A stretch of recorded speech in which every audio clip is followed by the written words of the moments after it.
host. This is Jeff, aka 101 Bronson, welcoming you all back to episode 3 of my Al Pacino review slash retrospective series. In this episode, we'll be taking a look at the 1973 film Scarecrow, directed by Jerry Schatzberg and starring Al Pacino and Gene Hackman.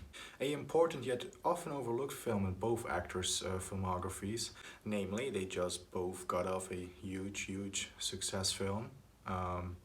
The Godfather and the French Connection, with Gene Hackman taking home an Oscar win for Best Actor for his role in the latter, and Pacino, well, coming off the biggest film of all time, maybe one of the biggest films, certainly at that time, The Godfather, in which he also picked up an Oscar nomination for that role. So it's always very interesting to me, in my opinion, to see what a project an actor like Pacino or Hackman chooses after they come off such huge films. Now, Hackman, granted, did do a film or two in between The French Connection and this one, but still, A French Connection was pretty much still the thing that everyone was talking about with Hackman. This film certainly is an interesting choice for both actors to take on. It's an interesting one. It's one that are spoilers for the review. I do like the film, but we're gonna take a look and discover what makes Scarecrow arguably one of the most underrated films in both actors' filmography. So without any further ado, let's take a look into 1973's Scarecrow. The plot is as follows. Max and Francis Lionel Del Bucchi, Gene Hackman and Al Pacino respectively, are both drifters traveling independently of each other. Max, a quick-tempered and highly regimented man, has just served a 6-year prison term and is heading to Pittsburgh to open a car wash business, with a stop in Denver first to visit his sister Coley. Lion, as Max eventually coins Francis, Lion, which is short for Francis's middle name, Lionel, whose easygoing nature demonstrates how immature he is, has just spent 5 years working on the ship and is heading to Detroit to see his wife Annie and their child, who he has never met in the flesh, and whose gender he doesn't even know. An act of his immaturity, he abandoned Annie when she was pregnant. To make up for it, he has since sent all his paychecks to Annie. He hasn't told her of his impending visit. Max and Lion meet each other in California early in their current travels.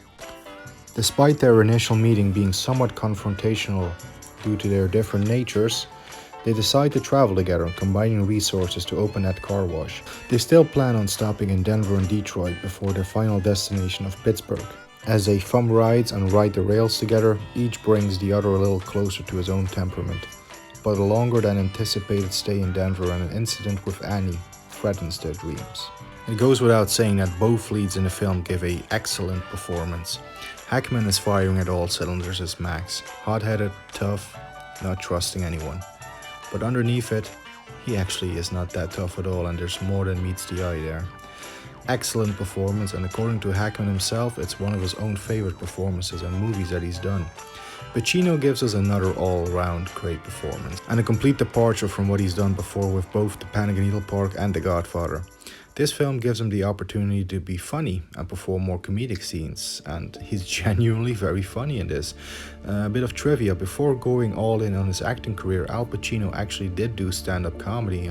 That's a fun fact. He's also very sensitive and sweet and a little childish in this movie, which is definitely a departure from the Michael Corleone character he played previously, where he was very quiet, intense, brooding, and in the end, intimidating.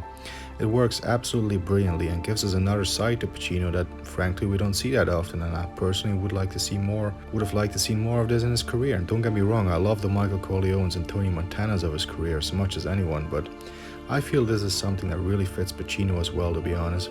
Just like Gene Hackman, Al Pacino also considers this film as one of his favorites that he's done. Now, apparently both Hackman and Pacino didn't necessarily see eye to eye during shooting due to their different personalities and acting styles. Pacino, the method actor, always staying in character and depending on what the scene called for, would be either a very happy-go-lucky kind of guy, and for more intense scenes he would equally be in that kind of mood for the entire day of shooting. So Hackman wasn't entirely in that way of acting and they clashed. However, watching the film you would never guess it, and both actors have amazing chemistry on screen together. Shows how truly great both of them are as actors, honestly. In terms of supporting characters in the story, there are some great ones, but one special standout I would like to mention is the late great Richard Lynch, who plays a very slimy and despicable inmate in his prison where both our main characters get sent to halfway in the movie. and where they have to spend some time. Lynch plays that part superbly and did an absolutely fine job. Jerry Schatzberg, very much like with the Panic Needle Park, does a great job directing this story, and the movie looks stunning thanks to his cinematographer, I'm gonna get this wrong, Vilmos Zsigmond. Overall, I prefer this film to the previous effort that Pacino and Schatzberg worked on, and similarly to that film, this one has a sort of open ending and actually quite a downer of an ending, but it is really well done. I just wish we could have found out what happened afterwards, and actually for years after this film, Jerry Schatzberg had a planned follow-up movie, planning on revisiting the characters, but sadly it wasn't to be. Reception for the film sadly was mixed at the time. The film did play at the Cannes Film Festival and won the award there for Best Movie, so people liked it very much over there. However, on release in the US, the film unfortunately bombed. Sadly, I couldn't find the box office numbers for this one though.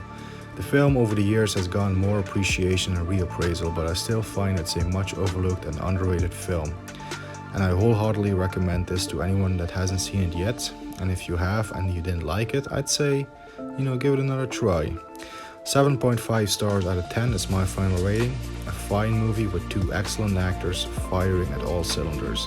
A must-see for Pacino and Hackman fans alike. So there you guys have it. That was my review for 1973 Scarecrow. Like I said, a very, very underrated film from both actors. Both actors, with good reason cited as one of their favorite performances in films. And I would say even to people that haven't checked it out because maybe the story didn't appeal to them or this or that, whatever, just give it a chance. It's very underrated, it's very overlooked. In terms of filmmaking, it's definitely the 70s filmmaking. It's definitely a style that is no longer here with us, unfortunately. People, nowadays they might consider it slow paced and stuff, but it's a really, really great character piece. Both actors have such great chemistry on screen, despite on what they felt about each other off camera. It's a great film. It's a great film. Check it out if you haven't. Wholeheartedly recommend Scarecrow. I will see you guys in the next episode, in which we'll be taking a look at another film from 1973 and another classic and another one that's much loved by Pacino fans, including myself. We're taking a look at Sidney Lumet's 1973 gritty crime drama biographical film Serpico, based on the real life event of Frank Serpico. Anyway, that's in the next episode. Until then, stay safe and healthy, keep punching, and we will see each other very, very soon. Take care.